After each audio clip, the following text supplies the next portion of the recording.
Добро вечер со ново отворено студио од телевизија Нова, со нова дебата, овој пат вон политиката, но прашање е колку ќе останеме вон политиката и она сферите кај што се е навлезена политиката и политичките решенија. Системот или етиката, што стои зад здравствените несреќи е насловот на вечерашнава дебата, посветена на нови неколку последователни несреќи кои што ја потресува јавноста, се поврзани со здравството, докторската етика и воопшто здравствениот систем. Токму од тука и тоа тие два дела, таа двојба во насловот на вечерашнава дебата, системот или етиката, што стои за здравствените несреќи, имајќи ги предвид изјавите и од Министерството, и од докторите, и од колегите, и од пациентите, односно граѓаните кои што секој ден се судираат со тој систем. Вечерва ја имам честа и задоволството во студиото со мене да бидат професор доктор Андон Чибишев од клиниката за токсикологија и доктор Иван Николов од клиниката за Игор Николов од клиниката за нефрологија.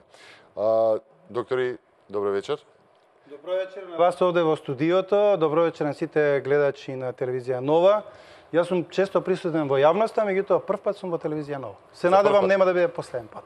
Нема, со оглед и на тоа колку вашите колеги не сака да бидат дел од дебатните емисии и воопшто да во јавноста да настапуваат поинаку од надвор од белиот мантил, мислам дека често ќе присуствувате во овие емисии. Како што рековме, здравството е систем, дел од општеството, од државата и делот каде што се раѓа и губи животот, и тоа е секојдневен еден процес. Несреќите се секојдневни, како што рековме, од болница се излегува или насмеан, или... И радостите се секојдневни. И радостите, па затоа реков, се раѓа живот, се губи живот, или со солзи на очи, но многу интересно е тоа што несреќите всушност почнаа да стануваат секојдневна порција од политичките префрлања. Но тоа што најмногу боли е што се злоупотребуваат несреќите кога се деца во прашање. Па веднаш на почетокот, она што стои во насловот, веднаш топката се префрла на системот, тоа што го велат од таа страна дали има опрема и кадри, од другата страна доаѓаат обвинувања за почитување и непочитување на човечкиот живот воопшто во однос на докторската етика. Па ајде како двајца искусни доктори. Прво да почнеме со првото. Има ли доволно опрема и кадри во македонските болници, македонското здравство? Еве јас ќе почнам. Благодарам. Значи, здравството представува еден океан на активности, еден конгломерат на активности, во кој што 24 часа во денот, 7 дена во неделата, постојано се случува нешто, се одвиваат разни активности,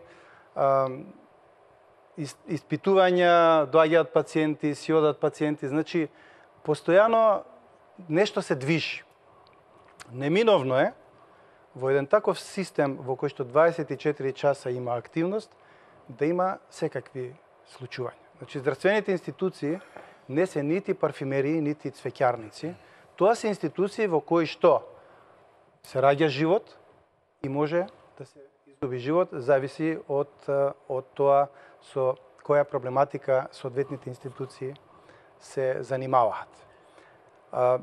Не би одземал време повеќе ова да го образложувам. Поставивте конкретно прашање, затоа што во последно време некои несреќни случаеви во здравството премногу се политизираат. Се политизира и во минатото, можда наназад 15 на 20 години, се што ќе се случи во здравството се прави обид да се исполитизира и да се доведе до степен на грешка, на неисполнување на обврските работни, на неспремност на медицинскиот персонал, што е вака за мене, како здравствен работник, неприфатливо. Че здравствените работници целиот свој живот го посветуваат во едукација, Ние постојано се едуцираме, не можеме да останеме на тоа. Сме завршиле факултет и тука се завршува. Ние постојано, здравството е една жива материја која што постојано оди напред и ние мораме да го следиме, иначе ќе заостанеме. Исто така, сите современи системи, сите современи држави гледаат и во однос на опремата која е во здравството и tekako потребна да го следат чекорот со светските токови. Последните 10 години, не сакам да шпекулирам со бројки, меѓутоа толку многу опрема се купи, се набави, се инсталира по сите здравствени институции во државата, да јас не можам да го прифатам мислењето на некои аналитичари или експерти или колеги кои што излегуваат јавно и велат дека македонското здравство не е доволно опремена со современа софистицирана опрема. Тоа не е точно. Значи, ние имаме современа софистицирана опрема која е во функција, работи, меѓутоа се случува некогаш она што ние најмалку го посакуваме. Македонија не е многу голема држава, меѓутоа Македонија има еден центар кој што се вика сега клинички кампус Мајка Тереза, во кој што ги има сите специјалности.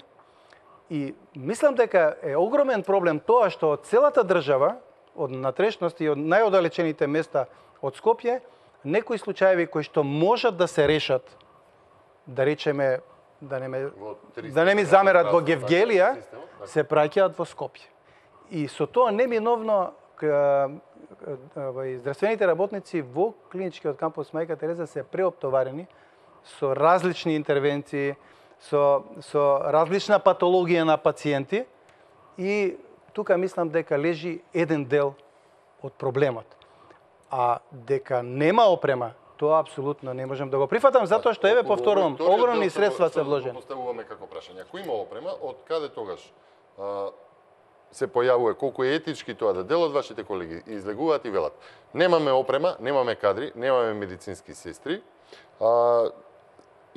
или има опрема, ама е лоша таа опрема, и се префрла топката на таа страна. Колку е сега тоа? Мислам дека тие размислувања малку се политизирани и имаат можда и, грубо ќе се изразам, и политичка заднина. Значи, не можам да го прифатам мислењето, фактот дека македонскиот здравствен систем е неопремен со опрема. Значи, ние во последниве, пак ќе кажам 10 години, ги набавивме сите најсофистицирани апарати кои што ги има во цел свет. Значи, пред 10 години, за да може да раководат со така е, или значи пред 10 години во државата имаше 2 компјутери. Компјутерски томографи. Сега компјутерски томографи има по сите градови. Нели е тоа опрема, нели е тоа софистицирана опрема? Па дел од колегите беа на обука, некои дојдоа во Скопје, некои отидоа надвор од државата, на едукација се вратија едуцирани за да работат на тие апарати. Пред 10 години во државата немавме магнетна резонанца. Или после тоа набавија една која само во Скопје функционираше.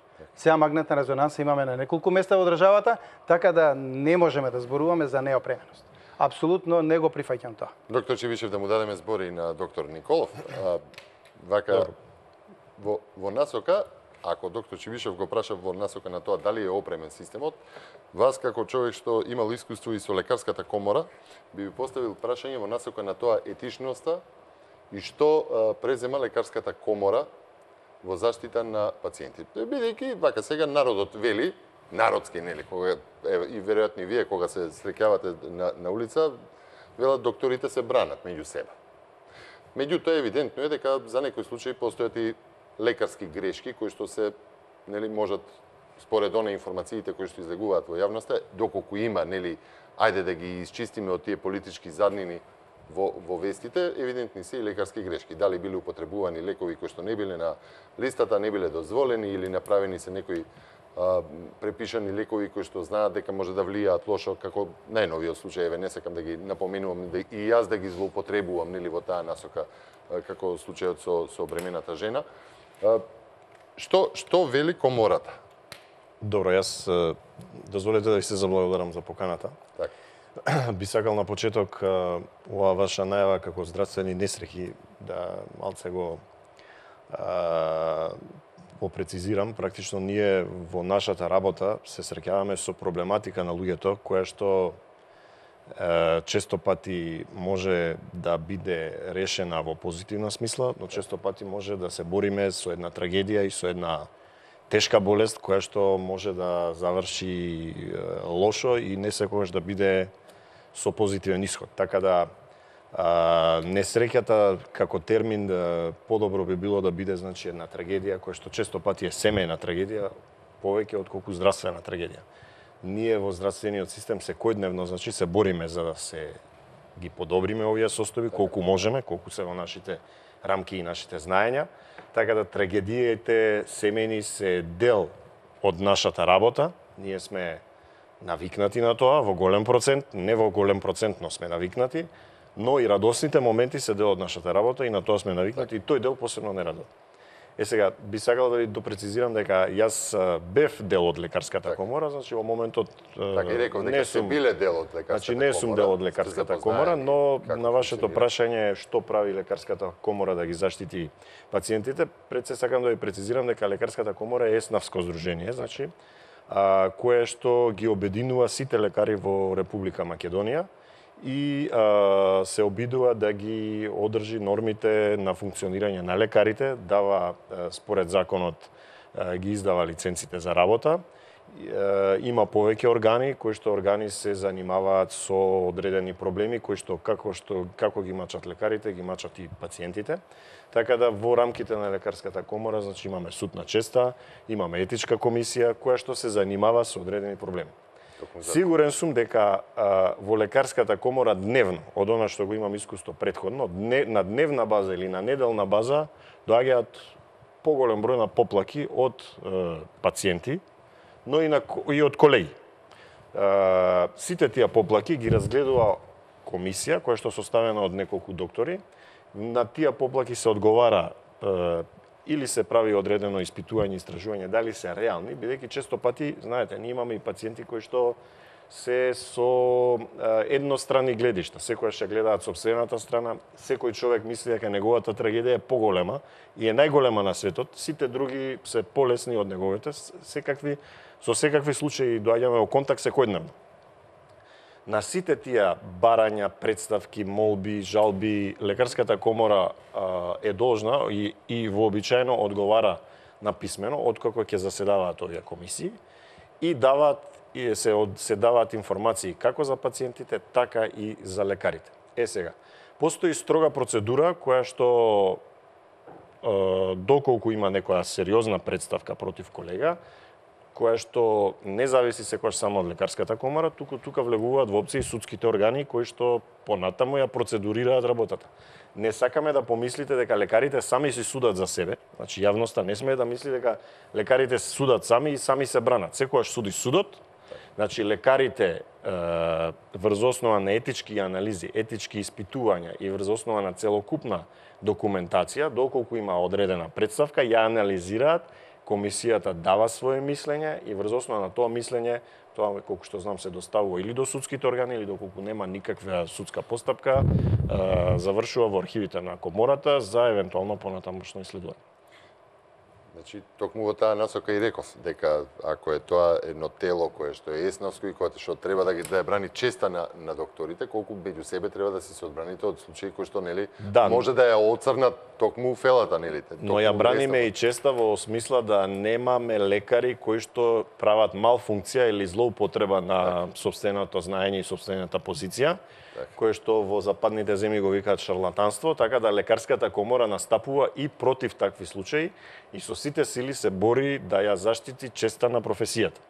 Ние неколку пати, кога претходно нафрливте и злоупотреба на информации за политички цели, во неколку наврати сме организирале настапи, односно одредени тренинзи, одредени обуки за новинарската фела, кога сме поканувале одредена група на новинари кои што следат здравство, кои што ги интересира повеќе здравство, да добиваат вистински информации, да знаат од каде да ги проверат информациите, не секогаш да ги лиферуваат така кога ќе начујат некоја информација па одма да се прати во јавноста, но сепак состојбата која што е во моментот е таква да со со порталите, со Фејсбукот, со социјалните медиуми, сите тие информации, различни мислења толку лесно пробиваат до јавноста, да често пати се непроверени и често пати може да бидат деформирани како вистинска информација и да наштетат како на пациентите, така на фелата, така и на целиот здравствен систем. Сега, токму кај системот, и на јавност. Кај системот што го спомнавте, токму во таа насока и сакав да го поведам разговорот, сами натаму го насочивте, како функционира системот и како може да функционира системот. Ако врз основа на таквите афери, врз основа на таквото третирање на настаните и на несреќите, ако врз основа на таквите воопшто информации и квази информации, за кои што нели рековте дека правите обуки за да не излегуваат, кога јавното мислење го формираат и непроверени информации и извори на информации, се водат политики, односно се креираат политики во насока на задоволување на страста на јавноста, кои што се, просто наречени, популистички политики. Па така дојдовме и до еден момент каде што беше критикувано целиот здравствен систем.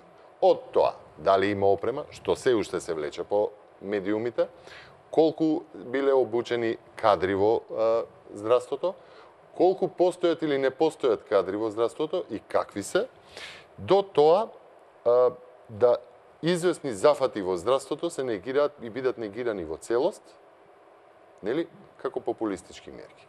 Можеме ли да земеме, вие подобро ги знаете најавите кои што беа правени за во здравството, а не се направени. До моментот додека, нели, министерот за здравство реши да ја смени таа фотелја со градоначалничката. Јас нешто околу кадрите ви кажал. Значи, видите, постојано во јавноста има дискусии, за жал и од некои колеги кои што работат во здравствениот систем, дека македонското здравство има недостаток од кадри.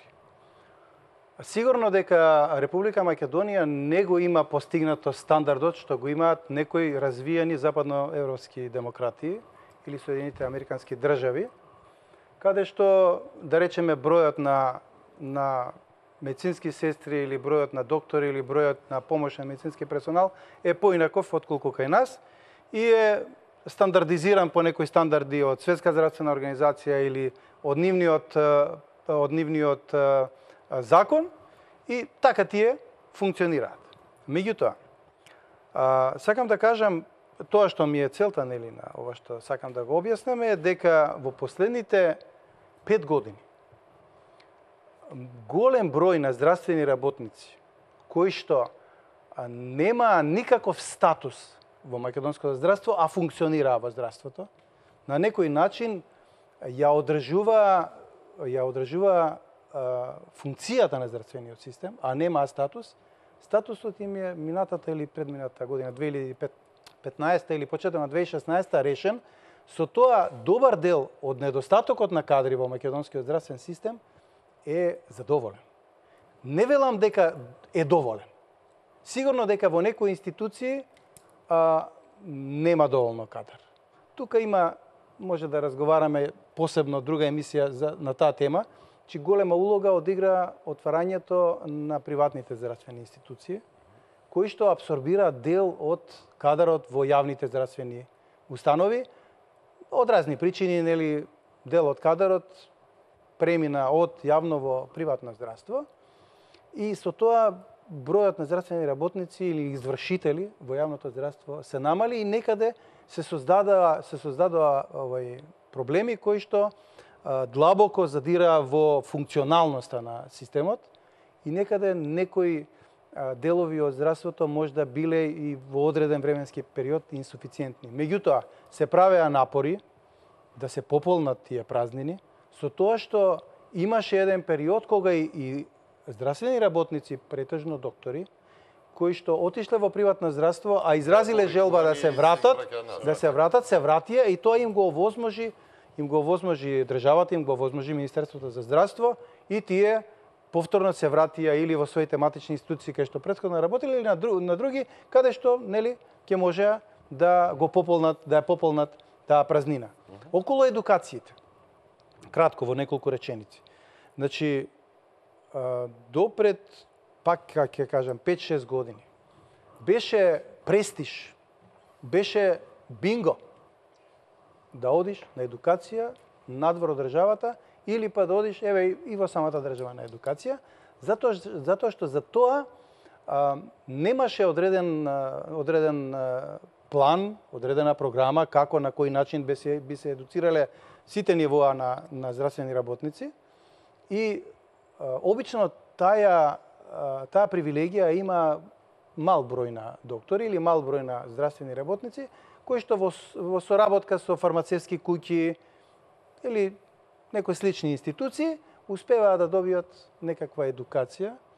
Со тоа тие се едуцираат за одредени медицински постапки, се стекнуваат со одредени вештини кои што вака љубоморно си ги чуваат за себе и само они си ги изведуваат. Меѓутоа, пред 3 години чинам, или 4, се направи еден план. Сите здравствени работници, претежно повеќе доктори на медицина, да одат, со закон беше регулирано тоа, дека мора да одат и да поминат одреден временски период на едукација во некои престижни центри во Европа, па и во Америка, каде што ќе видат како функционираат тамошните системи, ќе се едуцираат за одредени постапки, ќе се стекнат со одредени вештини и после завршување на едукација би се вратиле во Република Македонија и тоа би го инкорпорирале во... Донесе ли тоа новини во... Апсолутно. Значи, јас познавам колеги кои што некои вештини, некои методи, кои што перфектно се работат во Република Македонија, кај што имаме доктори кои што перфектно ги изведуваат и можеле да бидат едукатори.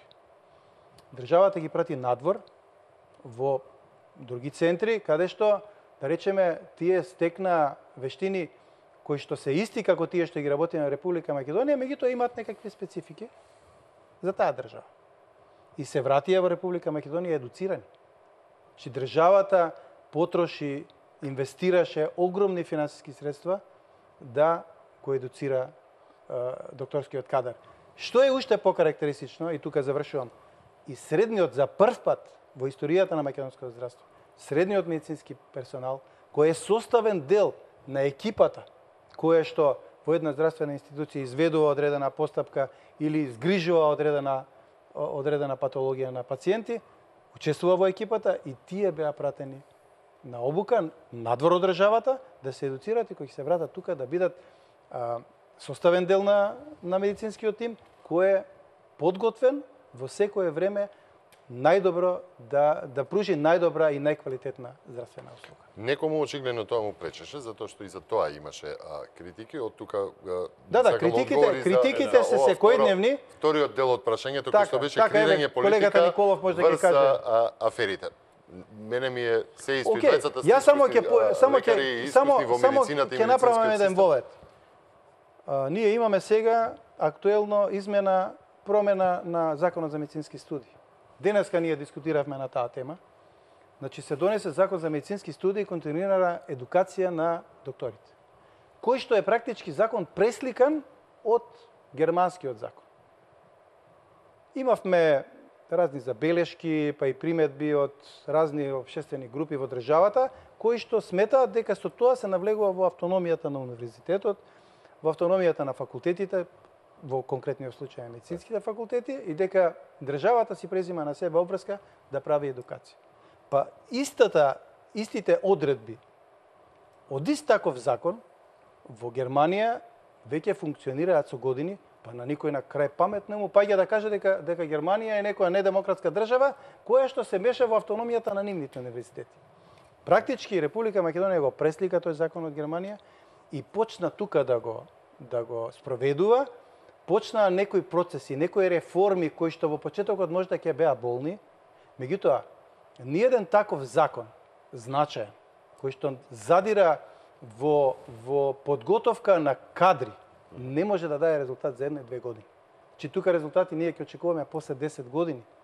Меѓутоа, еве сега, со промената на власта, за жал, не сакав да го споменам тоа, Законот за медицински студии се прават измени, во кој што се укинуваат одредени одредби, одредени активности.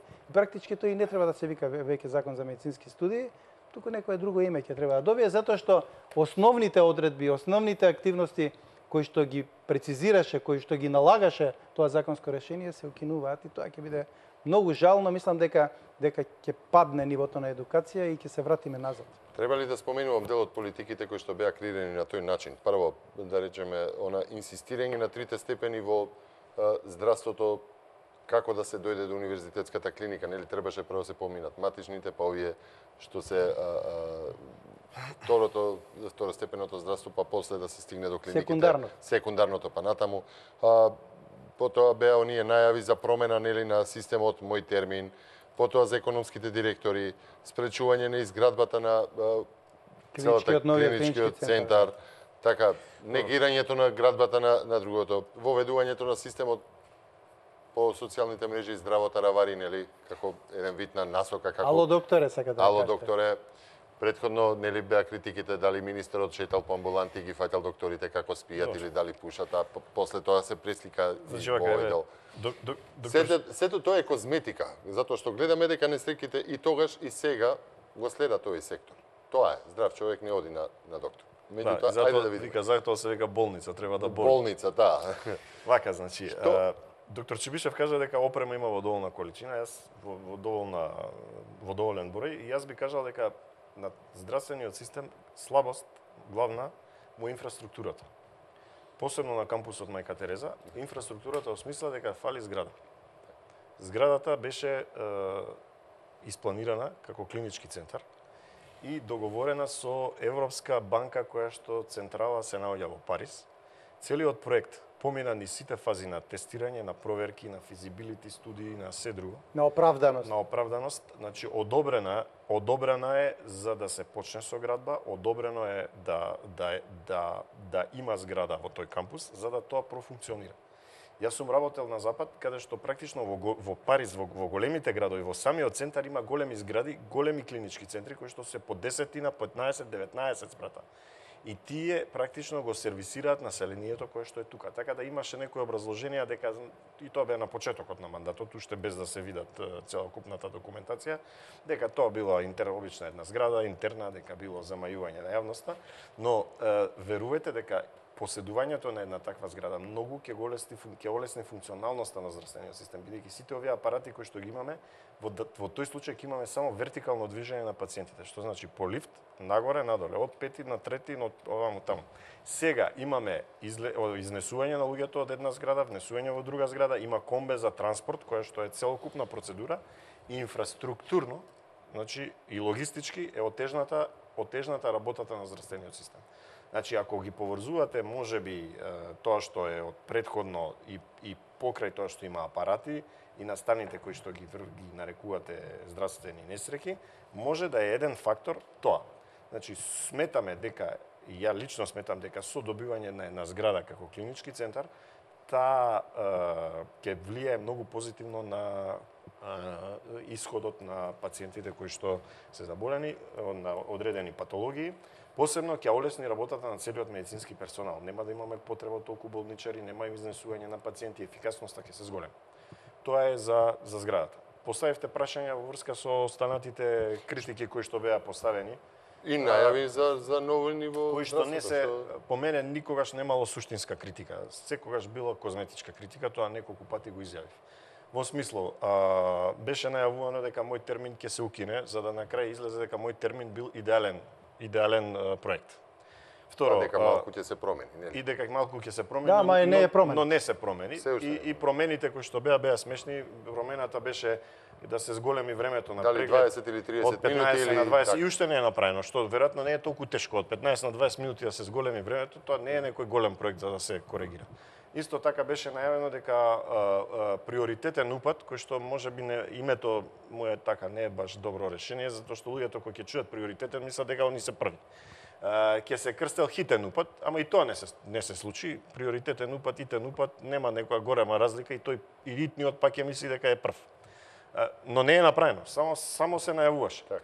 Понатаму проектот Учинок, заради кој што беа креирани толку големи револти и од персоналот, и од колегите, и од се друго, излезе дека на крај ќе бил модифициран, само нема ни да се укинува ни ништо, туку ќе се модифицира и ќе се направи да биде, значи, она што и одамна беше еден дел од преговори, да биде фиксно, па да се наградуваат одредени колеги. Но тука се поставува прашањето. Беше најавено дека откако ќе се ослободат од економските директори, парите, односно финансиите што одеа кај економските директори ќе бидат дадени и наградени лекарите кои што беа наградувани по Учинок. Нема ништо тоа, само беше најавено. Економските сменети се или не? Не сите. Значи од селективна смена на економски директори, тука во тие детали мислам треба и вие новинарите да се распрашате како е тоа направено, како е тоа изведено. Понатаму имаше еден проект кој што се вика DRG, кој што више сите и го заборавија. Проектот DRG беше аплициран од Фондот за здравствено осигурување, каде што практично буквално се следат месечните потреби од медицински средства на сите клиники. Тој представува повеќе финансиски проект отколку што е за финансискиот менеджмент на институциите. Проектот се аплицираше, функционира перфектно, него ни спомнаа пошто нема проблеми со него. Не ни мислеа да го укинуваат, веројатно да се сетеа можеа да предложат и тој дека ќе се модифицира, колку да се најавува дека има некакви реформи. По мене, последниве 100 дена или последниве 4 месеци, единствени реформи се несрекните кадровски решенија, не секаде, но во еден голем процент. Тој дел ќе го зафатиме, така и планирав, но од режија ми јавува дека е време за реклами. Токму го заокруживме овој дел, па ќе продолжиме по рекламите. Така продолжуваме со отвореното студио на тема системот или етиката, што стои за здравствените несреки. Двајцата доктори, мои гости, доктор Чибишев и доктор Николов, не сакаат да се служат со терминот несреки воопшто, ајде ќе речеме што стои зад лекарската здравствените работи, системот или етиката, бидејќи здравството, како што нагласивме на почеток, е место каде што се раѓа и изгаснува животот, а креирањето политики врз афери е нешто што најмногу прави проблем во работата на здравството. Почнавме со дел од реформите, односно завршивме со дел од реформите кои што беа најавувани, од кои што се уште нема ништо, и тоа реформи кои што се, како ги нарековте, козметика. Најавите се козметика и се завршија на козметика, бидејќи министерот отиде во друга област, односно се кандидира за градоначалник. До сега практично уствари не знаеме. Толку ли е тешко тоа министерско столче што човекот се повлече и покри тоа што моја слободна оценка беше единствениот кандидат за министерско место кој што доби некаква позитивна оценка од опозицијата? Сметам дека е одговорен ресор, многу одговорен ресор, бидејќи практично тука на вашите раце и на ваша одговорност се многу важни работи кои што се за целокупната популација, посебно здравјето за целокупната популација е нешто клучно. Така да навистина ресорот бара одговорност. Како предност беше најавено дека сега се кандидира доктор, односно министерот е доктор, што и сметам исто така дека е една предност. Сепак системот здравствен, бидејќи се состои од повеќе нивоа, значи примарно, секундарно, терцијерно, за кој што секоја има сопствена специфика, сопствени проблеми, сопствени потешкоти, и сето тоа е на терет на Министерството за здравство, значи одговорноста е прилично голема. Така да најавите беа бомбастични, сите оние активности кои што беа најавени беа бомбастични, за да на крај во моментов се заврши на ништо. И исто така се појави едно големо разочарување кај здравствениот персонал, бидејќи беа најавувани плати од 100.000 денари, како за лекарите, воопшто не сакав да ги споменам, покачување на платите на средниот персонал, кој што не се реализира. Систем на награди, систем на казни кој што го нема, единствено доколку не се радувате дека ќе ве има на некој таму портал дека ве наградиле како хуман и така натаму. Добро, очигледно политиката има навлезено длабоко во здравствениот систем и тоа се гледа не само според тоа како доаѓаат нови министерско решение кој што реков навлегува во секторот со политики правени врз афери и задоволување на некакви ниски страсти без да се има предвид работата на колегите и воопшто да се иземат луѓе кај кои што е увидена грешка. И сето тоа предизвикува едни кадровски решенија во клиниките кои што понатаму влијаат врз функционирањето на здравствениот систем. Каква е сега состојбата? Дали се сменети сите директори на клинички центар, сменети се или не се, бидејќи имаше најава дека ќе биде се професионално и ќе останат дел од кадрите? Вака, јас прво сакам да се надоврзам на тоа што колегата Николов го кажа. Значи, ресорот здравство е еден од најтешките ресори за раководење во една влада. Јас сум бил дел од Министерството за здравство во 2001-2002 година и многу ми се познати некои активности во Министерството и колкава е одговорноста на сите функционери кои што сносат или носат одредена одговорност кога се на функција во тоа Министерство. Че се работи за еден сложен систем, кој што треба практички 24 часа да го држиш под контрола и да имаш увид во се што се случува, да имаш добра екипа со која што ќе можеш тоа да го реализираш.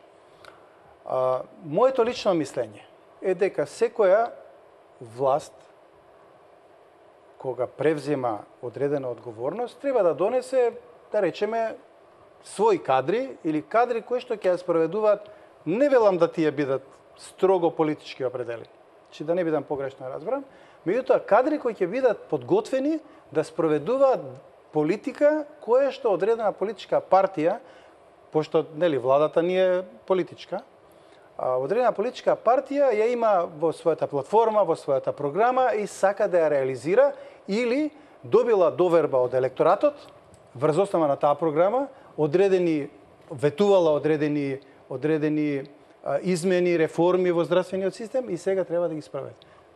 Секако сметам дека со доаѓањето на новата власт треба да дојдат и нови кадри. Меѓутоа, тоа не значи дека ние треба сите кадри што биле поставени од претходната влада да ги смениме ако истите имаат одредени позитивни резултати. Мислам, не сакам да бидам дециден, дека такви луѓе со доаѓањето на новата влада беа сменети. Друго, се поставуваат директори во одредени здравствени институции кои што немаат никаква врска или допирна точка со таа специјалност каде што се поставени како директори. Не можам, јас себе како доктор со долгогодишно работно искуство, со големо искуство воопшто и животно, не можам да сватам дека на Институтот за ТБЦ или за туберкулоза директорот е гинеколог. Не можам да разберам. Или директорот на најголемиот дом за возрастни лица или старачки дом е стоматолог. Мислам дека малку се измешани тука ингеренциите. Мислам дека повеќе требаше да се внимава одредени луѓе кои што ја познаваат проблематиката, кои што имаат одредено искуство. Постои ли реваншизам во Мислам дека во поставувањето на кадрите, без разлика на политичката опција, се гледа да се постави човек кој што има одредени политички заслуги. И тоа е, ми се чини, погубно за македонското здравство. Секако дека во сите политички партии членуваат луѓе кои што имаат знаење, имаат искуство и можат да ја вршат таа работа перфектно. Постои ли реваншизам? Да, во моментов јас сметам дека постои класичен политички реваншизам.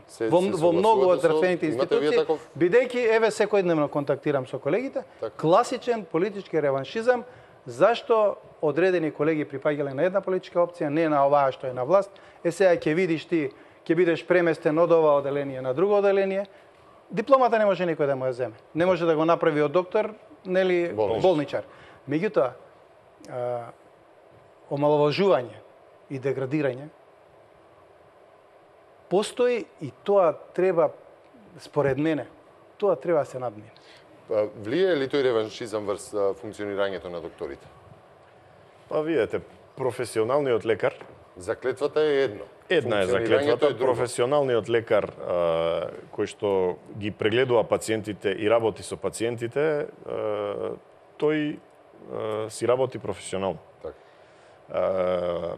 Дали ќе бидете 2 дена во амбуланта со вашите пациенти или 5 дена во амбуланта со вашите пациенти е повторно сте со луѓето за кои што сте учеле и со проблемите за кои што сте учеле да ги работите. Значи, здравството е специфично, тоа што значи тој реваншизам или тоа што постои не може да биде толку силен како што слушам дека е манифестиран по некои други гранки.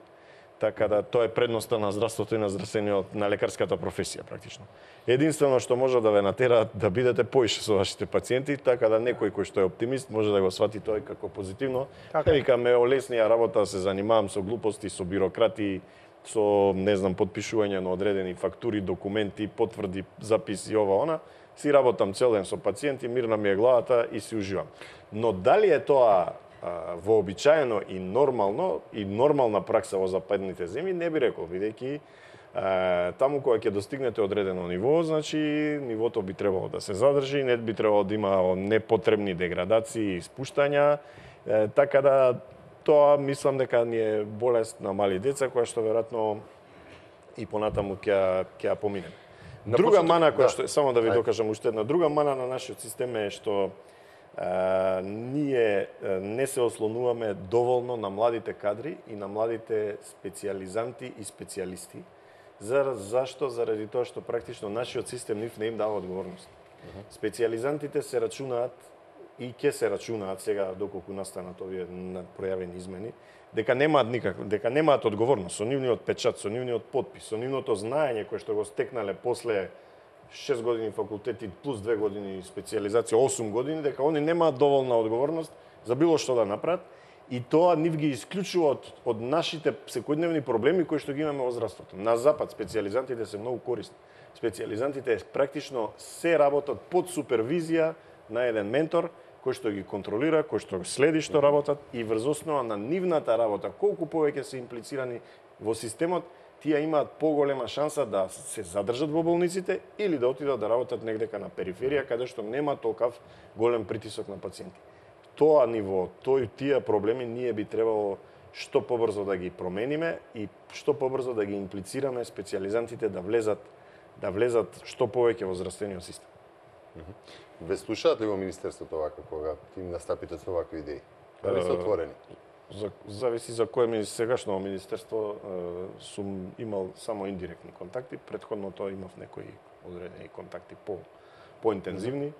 Јас нити сум назначен за советник, па некој да ме слуша, ова се чисто мои наши ставови и наши размислувања, да. Лични ставови. Инаку кога бев дел од извршниот одбор на комората, од раководството на комората, тогаш имавме комуникации со министерот, кој што одеа обично на пишано ниво, значи со одредени писма, со одредени сугестии за одредени закони, за одредени промени. Ние учествувавме активно како комора и ја лично за повеќе закони, на дебати, на јавни расправи. Сме се обидувале да советуваме што треба, што не треба, сме ги давале нашите мислења. Во актуелнава ситуација, јас не сум дел од раководството на лекарска комора, давам мои сугестии вака или на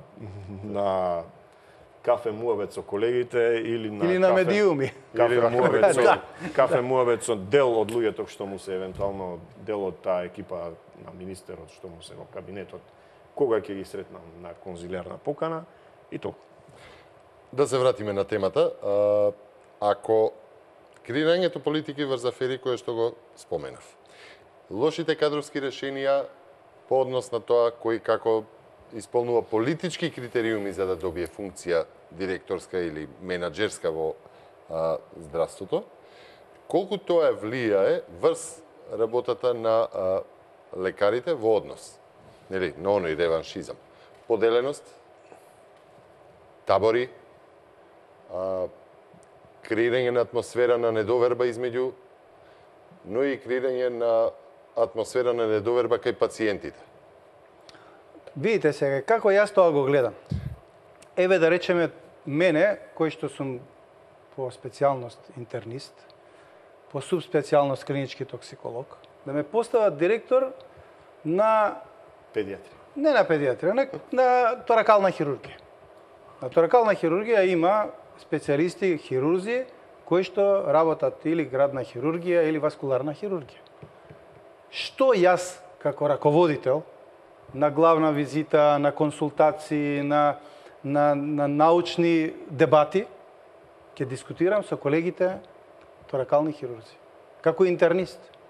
Јас можам да правам муавет, меѓутоа мојот ниво на познавање на таа проблематика е далеку под нивото што го има еден специјалист кој што специјализирал и работел и има одредени достигнувања и одредени резултати во таа област. Значи јас не можам да бидам, ја можам да бидам некој менаџер, да се грижам што кажа колегата Николов, дали некоја фактура е платена или дали не знам ќе земеме плата на втори или на пети или на шести. За тоа можам да се грижам како менаџер. Меѓутоа, тоа се директори или раководители, зборуваме на специјализирани здравствени институции. Значи, тоа се универзитетски клиники кои што се занимаваат со одредена проблематика. Кардиологија се занимава со болести на кардиоваскуларниот систем. Ние се занимаваме со труење. Нефрологија се занимава со болести на бубрезите и уринарниот систем. Значи, ние сме строго диференцирани. И тука мислам дека секој кој што ќе биде поставен за раководител, а не е од областа. Еве, можда ја ќе се снајдам како директор на нефрологија, пошто сум интернист. Али пак колегите кои што се нефролози подобро ја познаваат проблематиката со која што се занимава институцијата кај што сум јас директор. Разбирате, тука може да настанат одредени проблеми, можда нема да бидат толку сложени како ако, да речеме, мене ме постават, не знам, директор на стоматологија. Ја немам врска со стоматологија. Меѓутоа, сепак треба да се задржи, тоа е моје мислење, се задржи некое ниво на раководни структури, на раководни лица кои што раководат со здравствените институции, затоа што на почетокот кажаме дека се работи за многу специфична дејност, во која што рековме да не го споменуваме, меѓутоа се случуваат многу немили настани. Немили настани се случуваат од разни причини, а се случуваат и многу убави моменти, среќни настани, исто од различни причини. И на тоа мислам дека уште повеќе ја обременува, ја комплицира функцијата на еден раководител. Ако го завртам прашањето добро. Ако министерството како министерство, да речеме, министер може да биде и од областа, може и да не е од таа област, инсистира за некој стоматолог да биде директор на кардиологија. Еве. Што е тоа кај стоматологот што му дава поттик да прифати таква улога ако велиме дека не може да се снајде? Ако веќе гледаме такви примери. Дали е тоа дел од тоа, повторно ќе кажам, креирани табори и групи? Дали е тоа дел од, не знам, страф од досвета, од реваншизам и, да речеме, од еден табор и од друг табор? Што е тоа што тогаш ги надминува оние лекарски и етички норми да се прифати нешто за кое што можеби ќе допринесе повеќе за лоша состојба отколку да се помогне? Видите, вие сте апсолутно управо. Јас не би сакал да шпекулирам, меѓутоа апсолутно сте управо. И тука може на повеќе начини тоа да се објасни. Според мене, знаете како, ова е Балкан. Влада ли политиката со здравството наместо да владае здравството? Реков на почетокот дека политизацијата е, мислам, страшна работа и многу има политизација во здравството. Меѓутоа, знаете, ова е Балкан и тука постојат некои норми од кои што ние уште не можеме да се ослободиме. Како Балкан зборува. Престижот. Дека јас сум директор на една институција, а дали сум соодветен или дали ќе одговорам на функцијата, дали ќе одговорам на предизвикот, дали ќе одговорам на задачите кои што ќе ми бидат дадени, тоа воопшто не е важно. И тука мислам дека голема грешка се прави. Зборувавме, доктор Николов, зборувавме претходно со вас за тоа. Кога ве потпрашав дали вашите совети, еве, кој ќе дадете мислење или сега, има ли повратно, ако рековме дека директорот треба да ги исполни, нели, она што му е наложено од министерот, од владата, со своите здравствени политики, дали повратно има повратен канал со одговор? Ова може, ова не може, ова вреди да се направи или ова не? Видите, често пати се случува да нема поврат. Што ако нели министерот за здравство кој што нели отиде во градоначалничка трка, дел од овие решенија кои што наложи дека ќе ги исполни, еве гледаме дека не ги исполни, се советували со директорите? Дали може да ги исполнат неговите и обратно? Веројатно се советувал, веројатно е во тек, веројатно јас Не, веројатно е во трка сега за градоначалничка функција, добро, предходно. Добро, предходно може да имал одредени Но консултации. сега го имаат консултации, контакти со станоци, договараат што може да се спроведе, што не може да се спроведе. Тоа е, значи, тоа е нивната, тоа е начинот на кој што функционира. Може ли доктор да прифати спроведување на лоша политика која што знае дека може да оди на штета на пациент? Па ја не верувам дека тоа ќе го направи некој колега кој што е вистински професионалец. И затоа е важно, тоа што го нафрли доктор Чибишев, затоа е важно да е секој од, значи, назначен што е од браншата и што посебно ги разбира тие делови. Но и да раководителот е ставен под некаква неразјаснета околност, еве како што беше кажано два-три примера, сепак професионалните лекари нема да постапат спротивно од она што им налага професијата. Вистинските професионалци, значи, нема да настапат спротивно, бидејќи нас Хипократовата заклетва не обврзува, примум нон ноцере, прво да не се наштети. Значи, јас не верувам дека ќе има такви луѓе. Сега, се јавуваат специфични случоци, исклучоци или случаи, кога, еве, вакви примери на кои што се нафрлија, кога, например, веројатно човекот не е критичен да слуша, да е тој стоматолог, а да слуша хирурзи како му објаснуваат на стоматологот што сработеле во текот на денот или претходниот ден. Во тој случај треба некаква самокритичност да се појави, доколку никој друг не е критичен и да му каже дека оваа позиција која што е доделена не е соодветна и не одговара. Јас се надевам дека може би свеста ќе проработи, но доколку не проработи, верувам во професионализмот на колегите. Бидејќи колегите и лекарите навистина работат и навистина даваат максимум од своето знаење и од своите сили да во актуелните состојби, во актуелната ситуација, со инфраструктура недоволна, со апарати доволни, но или со одредени проблеми, со сето тоа, значи даваат напор да максимално се грижат за здравјето на пациентите. И тука не игра улога политичката ориентација. Јас мислам дека колегите без разлика, секој може да има интимно своја политичка определба, меѓутоа кога се работи за грижата за пациентите, за спасување на живот, за лекување, за подобрување на состојба, мислам дека сите доктори, без разлика, сите го даваат својот максимум. Тоа е моје мислење. Значи, сите максимум си даваат во рамките на тоа што го знаат и во рамките на тоа што им го пружа нели институцијата кај што функционираат. Доктори, ќе направиме уште една мала пауза, време е за уште еден блок реклами. Со отвореното студио, системот или етиката, што стои зад здравството, еве нема да ги употребам зборот несреќа. Зад немилите настани. Зад немилите настани, професор Андон Чибишев од токсикологија, доктор Игор Николов од нефрологија. Ви благодарам уште една што вечерва, иако имавте напорен ден, знам, имавте своји обврски професионални, одвоивте време да дискутираме за состојбите во здравството, особено по овие нови потреси кои што ја зазема јавноста, го зазема незиното внимание и тоа во ехот на политички избори. Политиката и здравството неминовно се поврзуваат, особено кога ќе се случат немили настани. И тука што се случува? Се злоупотребуваат бројките. Дали тоа било за бројот на починати, обично се таргетираат бројки кои што кај секого будат емоции. Дали било број на жртви, бебиња без да се направи, јас колку што знам, да се прочиста таа бројка, дали биле родени, неродени, предвреме родени, со проблеми, без проблеми, нели прекинати бременности или не. Се злоупотребуваат разни други случувања кои што предизвикуваат од една страна вината да се префрли од политички аспект врз министерството и нели кадрите кои што ќе ги постави тоа актуелно министерство, и од друга страна пак се креира една недоверба кон здравството во Република Македонија.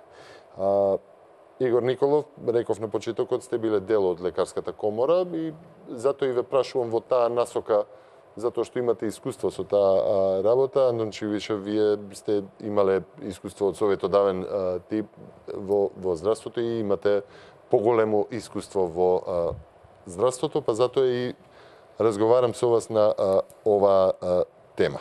Разговаравме за реваншизмот, разговаравме за креирањето на информациите од таму и како се примаат во јавноста, но неминовно е да поразговараме и за докторските намерни или ненамерни грешки.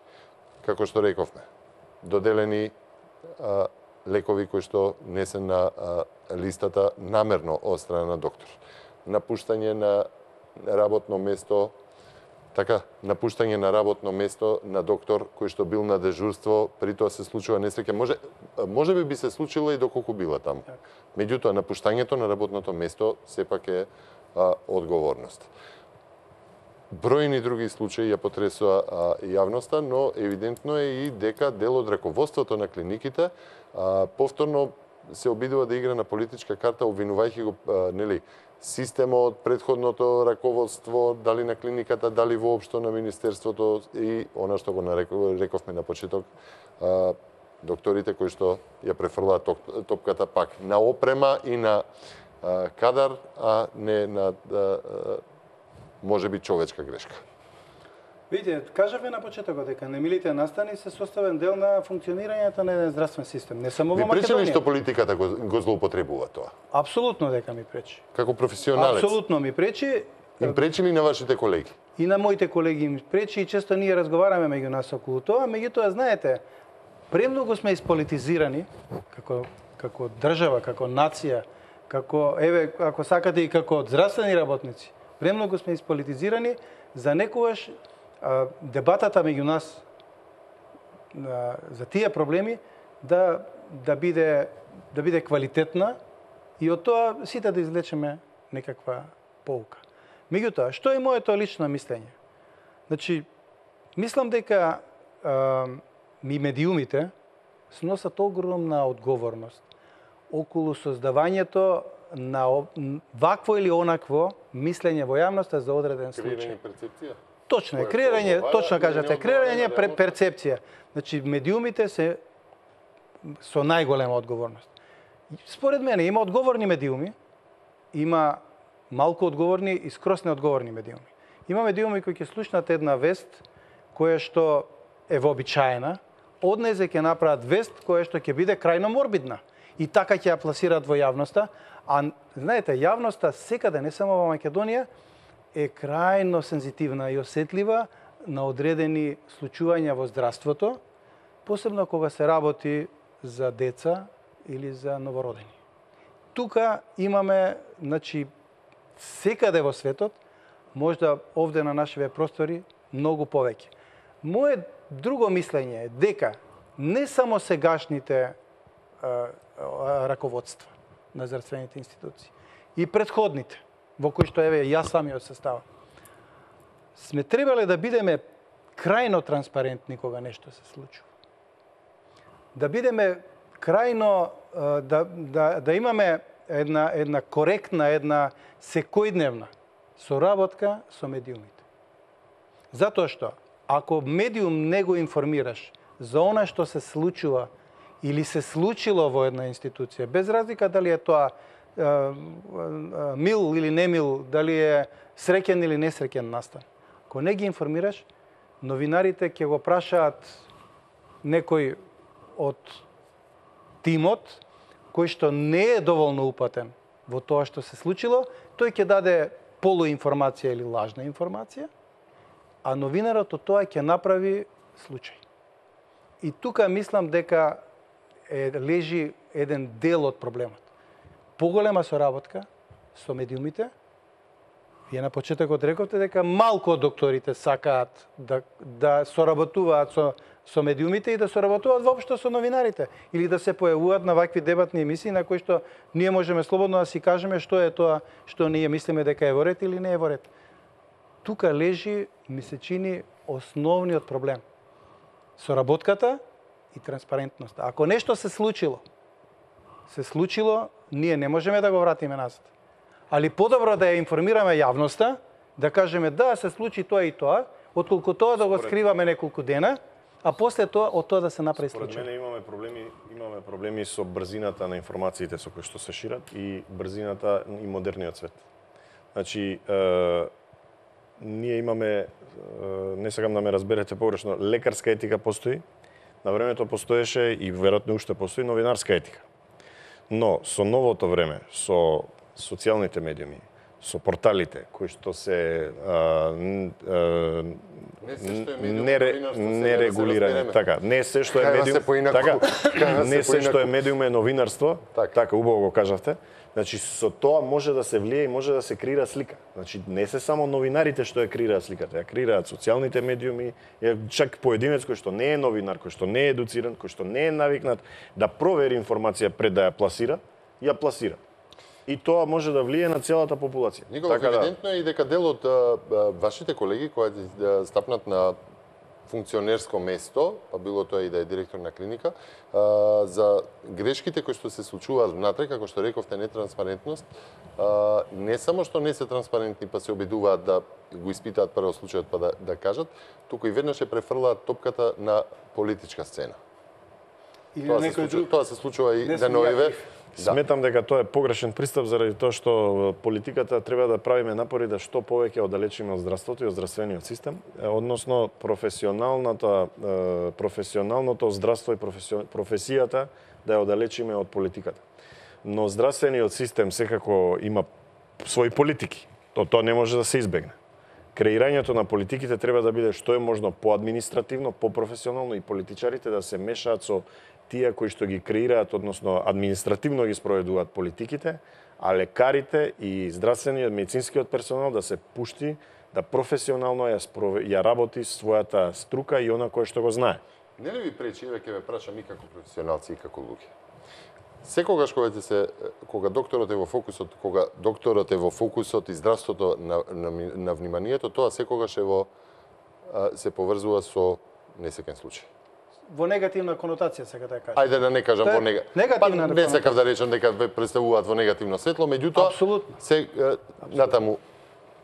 Зависи каде. Тука се поставува прашањето, бидејќи во здравството има повеќе сектори, имате јавен сектор и приватен сектор. Приватниот сектор секогаш се велича. Така. Јавниот сектор е лесно да го кудиш. Да. Полесно. Така. Сега се поставува, тоа е и логично. Заради тоа што хотелските услуги во приватниот сектор се многу подобри од хотелските услуги во јавниот сектор. И исто така, треба да се каже дека здравството, јавното здравство ги решава едни од потешките случаи, покомплицираните и комплексни случаи кои што се во државата.